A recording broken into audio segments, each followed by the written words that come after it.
Good evening, and welcome to the Children's Fireside Stories from Grosse Pointe. We're going to begin a series of an old classic, The Wind and the Willows, and we will be reading a chapter at a time. So tonight we'll start it with Chapter 1, The Riverbank, The Wind and the Willows. The mole had been working very hard all morning, spring cleaning his little home, first with brooms, then with dusters, then on ladders and steps and chairs, with a brush and a pail of whitewash, till he had dust in his throat and eyes and splashes of whitewash all over his black fur and an aching back and weary arms. Spring was moving in the air above and in the earth below and around him, penetrating even his dark and lonely little house with its spirit of divine discontent and longing. It was small wonder then that he suddenly flung down his brush onto the floor and said, "Bother! Oh, blow!" and also hang spring cleaning, and bolted out of the house without even waiting to put on his coat. Something up above was calling him imperiously, and he made for the steep little tunnel which answered, in his case, to the graveled carriage drive owned by animals whose residents are nearer to the sun and air. So he scraped and scratched and scrabbled and scrooged, and then he scrooged again, and scrabbled and scratched and scraped, working busily with his little paws and muttering to himself, up we go, till at last pop, his snout came out into the sunlight, and he found himself rolling in the warm grass of a great meadow. "This is fine," he said to himself. "This is better than whitewashing." The sunshine struck hot on his fur, soft breezes caressed his heated brow, and after the seclusion of the cellarage he had lived in so long, the carol of happy birds fell on his dulled hearing almost like a shout. Jumping off all his four legs all at once, in the joy of living in the delight of spring without its cleaning, he pursued his way across the meadow till he reached the hedge on the further side. "Hold up," said an elderly rabbit at the gap. "Sixpence for the privilege of passing by the private road." He was bowled over in an instant by the impatient and contemptuous mole, who trotted alongside of the hedge, chaffing the other rabbits as they peeped hurriedly from their holes to see what the row was about. Onion sauce," he remarked jeeringly, and was gone before they could think of a thorough, satisfactory reply. Then they all started grumbling at each other. "How stupid you are! Why didn't you tell him? Well, why didn't you say? You might have reminded him," and so on in the usual way, but of course it was then much too late, as it always is the case. It all seemed too good to be true. Hither and thither and through the meadows he rambled busily along the hedgerows, across the copses, finding everywhere birds building, flowers budding, leaves thrusting, everything happy and progressive and occupied. And instead of having an uneasy conscience pricking him and whispering "whitewash," he somehow could only feel how jolly it was to be the only idle dog among all these busy citizens. After all, the best part of a holiday is perhaps not so much to be resting yourself as to see all the other fellow busy working. He thought his happiness was complete when, as he meandered aimlessly along, suddenly he stood by the edge of a full-fed river. Never in his life had he seen a river before. This sleek, sinuous, full-bodied animal, chasing and chuckling, gripping things and with a gurgle and leaving them, with a laugh to fling itself on fresh playmates that shook themselves free and were caught and held again. All was a shake and a shiver, glints and gleams and sparkles, rustle and swirl, chatter and bubble. The mole was bewitched, entranced, fascinated. By the side of the river he trotted as one trots when very small, by the side of a man who holds one spellbound by exciting stories. And when tired at last, he sat on the bank while the river still chattered on to him, a babbling procession of the best stories in the world, sent from the heart of the earth to be told at last to the insatiable sea. As he sat on the grass and looked across the river, a dark hole in the opposite bank, just above the water's edge, caught his eye, and dreamily he fell to considering what a nice, snug dwelling place it would make for an animal with few wants and fond of a bijou riverside residence, above flood level and remote from noise and dust. As he gazed, something bright and small seemed to twinkle down in his heart, vanquished, then twinkled once more like a tiny star. But it could hardly be a star in such an unlikely situation, and it was too glittering and small for a glowworm.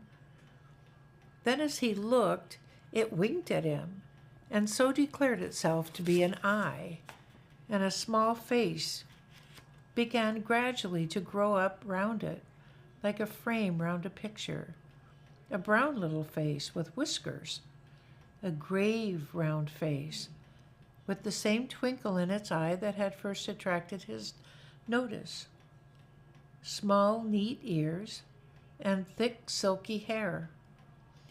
It was the water rat. Then the two animals stood and regarded each other cautiously. "Hello, Mole," said the water rat. "Hello, Rat," said the Mole. "Would you like to come over?" inquired the rat presently. "Oh, it's all very well to talk," said the Mole, rather pettishly, he being new to a river and riverside life and its ways. The rat said nothing, but stooped and unfastened a rope and hauled on it, then lightly stepped into a little boat, which the Mole had not observed. It was painted blue outside and white within, and was just the size for two animals, and the Mole's whole heart went out to it at once, even though he did not yet fully understand its uses. The rat sculled smartly across and made fast. Then he held up his forepaws. The Mole stepped gingerly down. "Lean on that," he said. "Now then, step lively."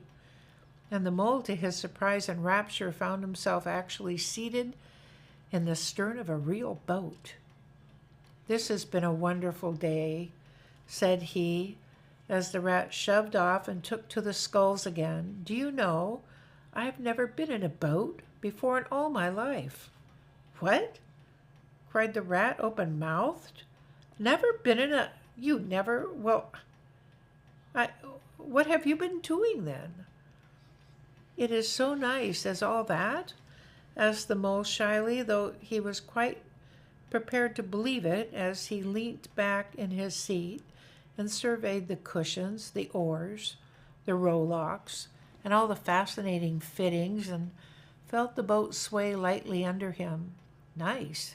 It's the only thing," said the water rat solemnly, as he leaned forward for his stroke. "Believe me, my young friend, there is nothing, absolutely nothing, half so much worth doing as simply messing about in boats.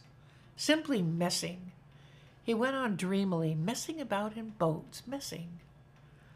"Look ahead, Rat," cried the Mole suddenly. It was too late. The boat struck the bank full tilt.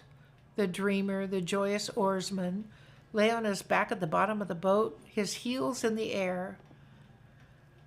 "About in boats, or with boats," the rat went on, composedly, picking himself up with a pleasant laugh. "In or out of them, it doesn't matter. Nothing seems really to matter. That's the charm of it. Whether you get away or whether you don't, whether you arrive at your destination or whether you reach somewhere else, or whether you never get anywhere at all, you're always busy and you never do anything in particular. And when you've done it, there's always something else to do, and you can do it if you like, but you'd much better not.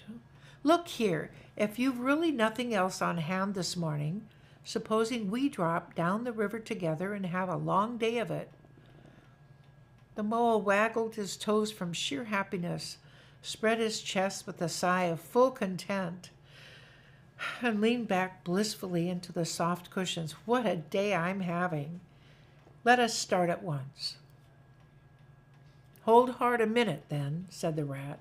He looped the painter through a ring in his landing stage, climbed up into his hole above, and after a short interval reappeared staggering under a fat wicker luncheon basket.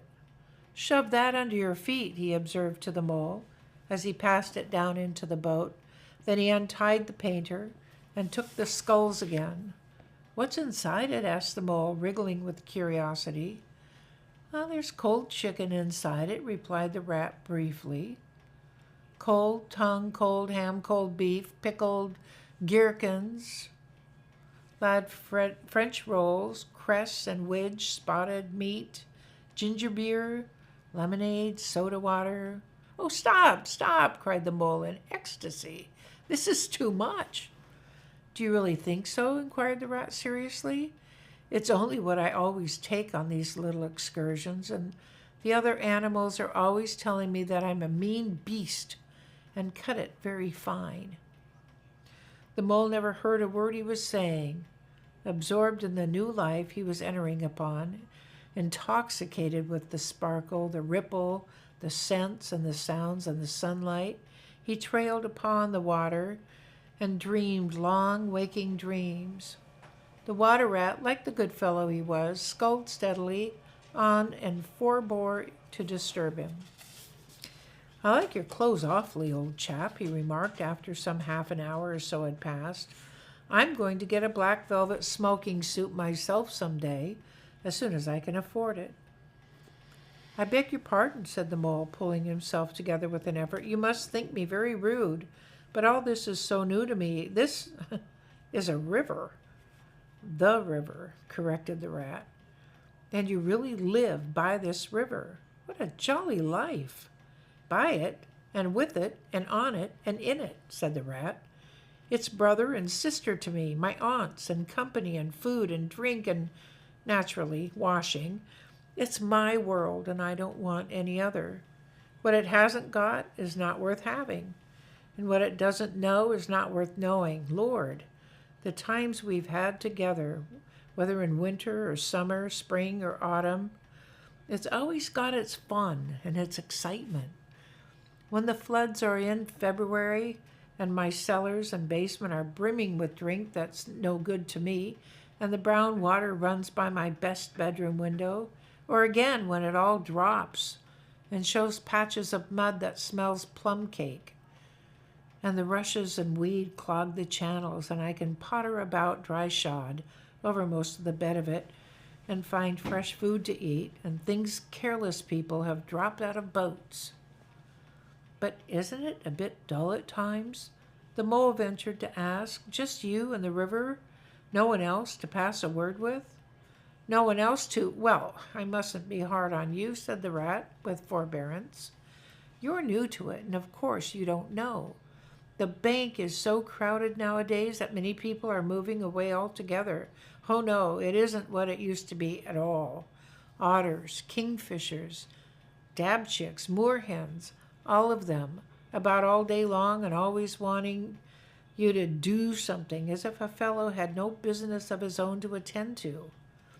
What lies over there? Asked the mole, waving a paw toward a background of woodland that darkly framed the water meadows on one side of the river. That? Oh, that's just the wild woods, said the rat shortly. We don't go there very much, we river bankers. Aren't they? Aren't they very nice people in there? Said the mole, a trifle nervously. Well, replied the rat, let me see. The squirrels are all right, and the rabbits, some of them, but rabbits are a mixed lot.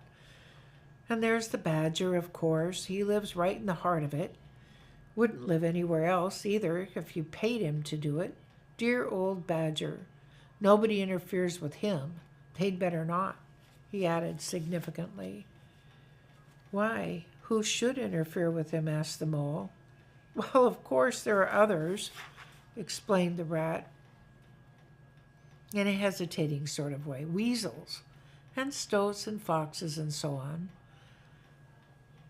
They're all right in a way. I'm very good friends with them, past the time of day when we meet, and all of that. But they break out sometimes. There's no denying it. And then, well, you can't really trust them, and that's a fact.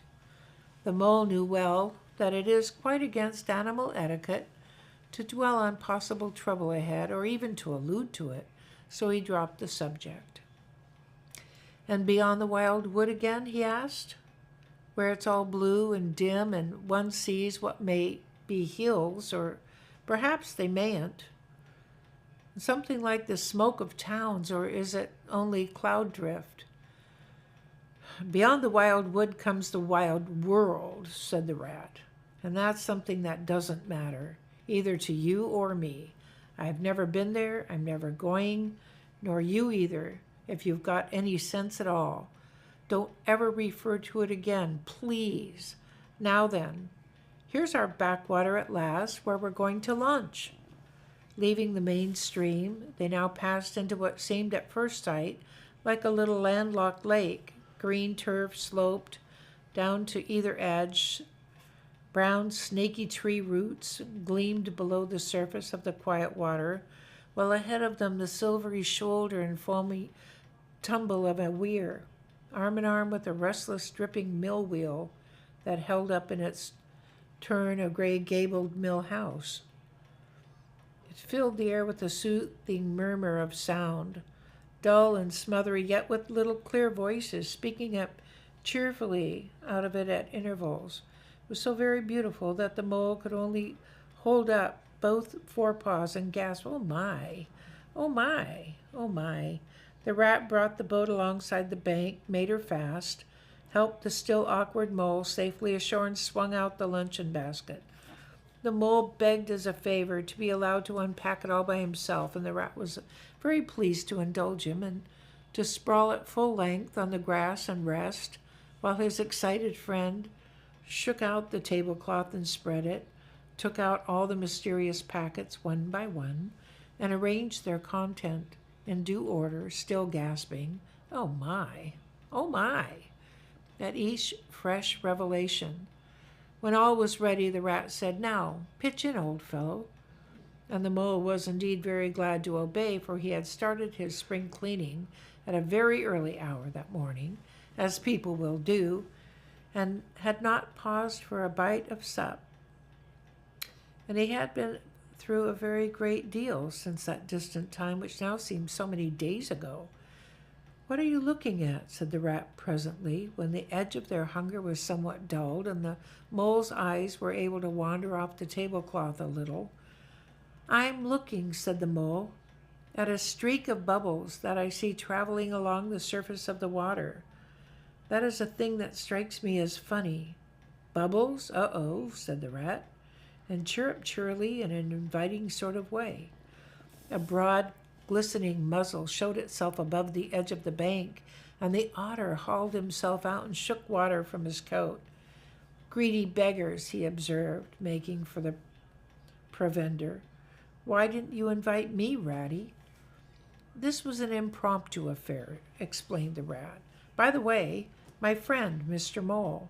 "Proud, I'm sure," said the otter, and the two animals were friends forthwith. "Such a rumpus everywhere," continued the otter. "All the world seems out on the river today. I came up this backwater to try and get a moment's peace, and then stumble on you fellows. At least I beg pardon. I don't exactly mean that, you know." There was a rustle behind them proceeding from a hedge wherein last year's leaves still clung thick, and a stripy head, with high shoulders behind it, peered forth on them. "Come on, old badger," shouted the rat. The badger trotted forward a pace or two, then grunted, company," turned his back and disappeared from view. "That's just the sort of fellow he is," observed the disappointed rat. "Simply hates society. Now we shan't see any more of him today. Well, tell us who's out on the river." "Toad's out, for one," replied the otter, "in his brand new wager boat. New togs, new everything." The two animals looked at each other and laughed. "Once it was nothing but sailing," said the rat. Then he tired of that and took to punting. Nothing would please him but to punt all day and every day, and a nice mess he made of it. Last year it was houseboating, and we all had to go and stay with him in his houseboat and pretend we liked it. He was going to spend the rest of his life on a houseboat. It's all the same whether he takes up. He gets tired of it and starts on something fresh. Such a good fellow, too, remarked the Otto reflectively. But no stability, especially in a boat. From where they sat, they could get a glimpse of the main stream across the island that separated them, and just then a wager boat flashed into view, the rower, a short, stout figure, splashing badly and rolling a good deal, but working his hardest. The rat stood up and hailed him. But Toad, for it was he, shook his head and settled sternly to his work.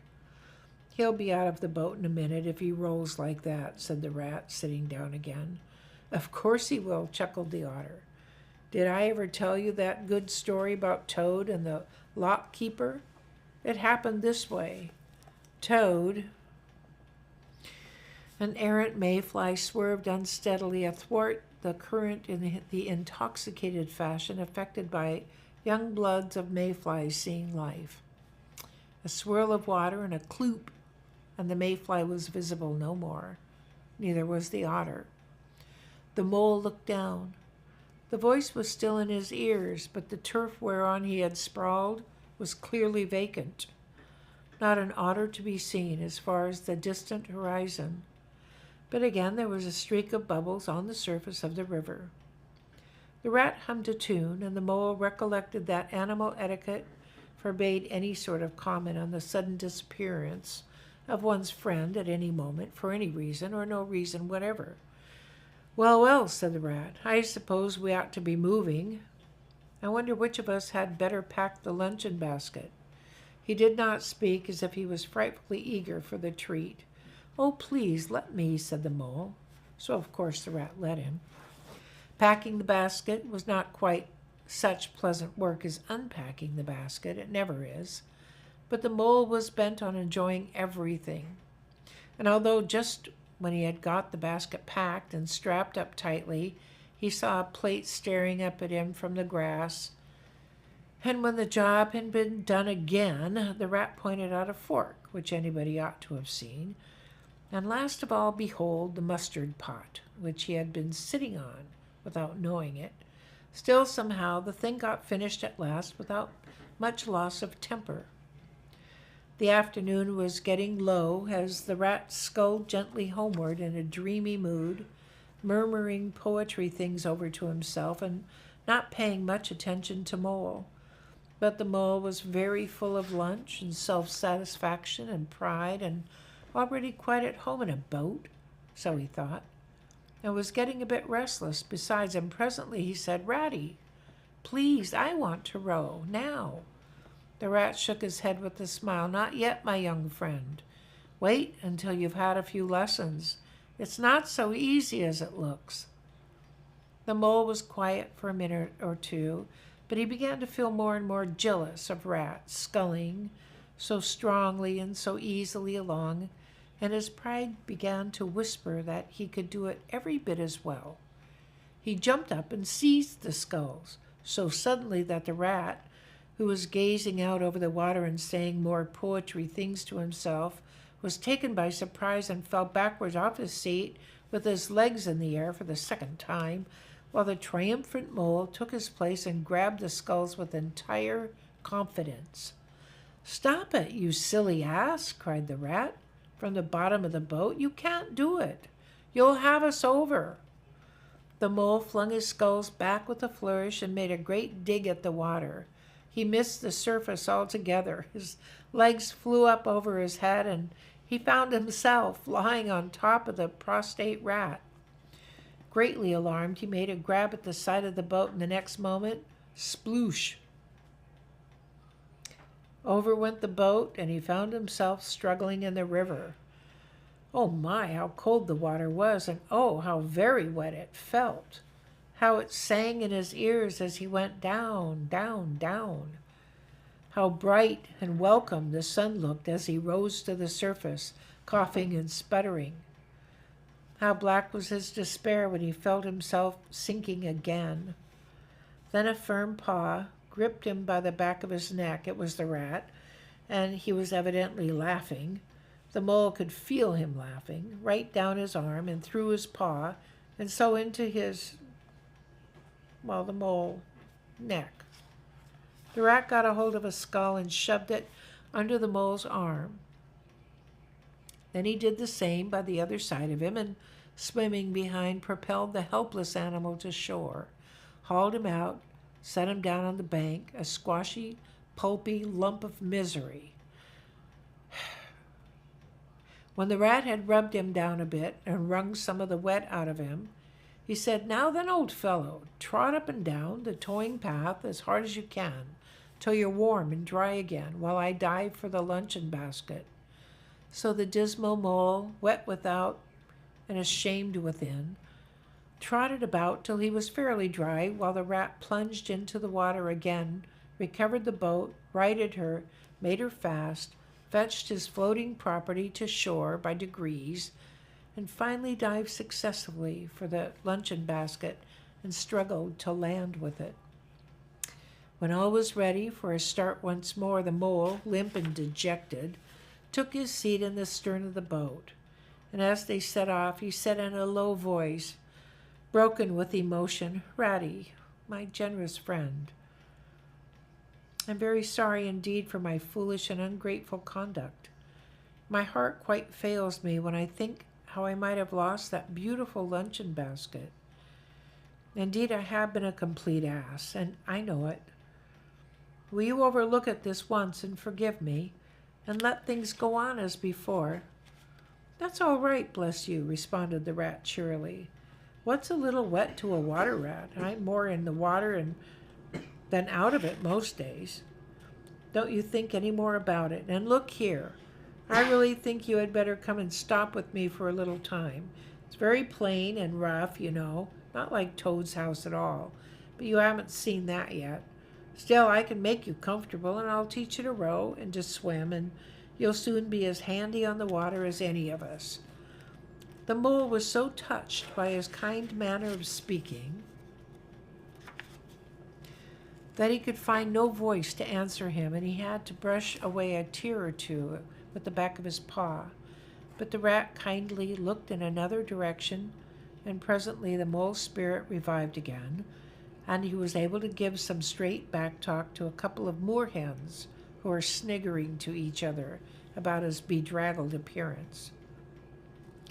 When they got home, the rat made a bright fire in the parlor and planted the mole in an armchair in front of it, having fetched down a dressing gown and slippers for him, and told him river stories till supper time.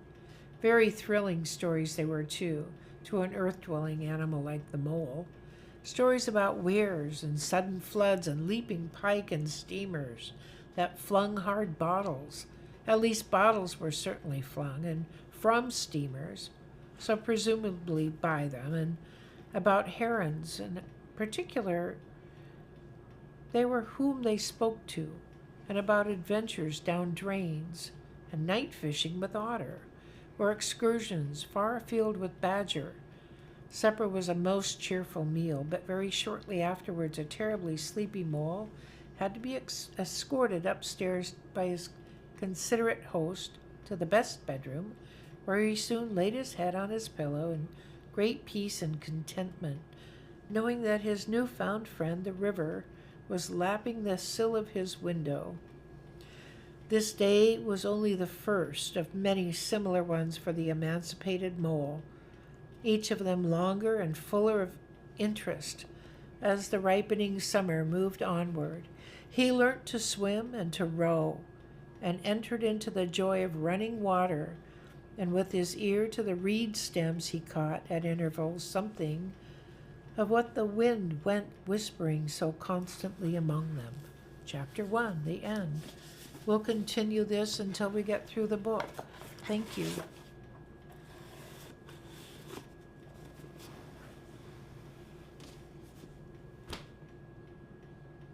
Over and out. Was that too long? Do you think that's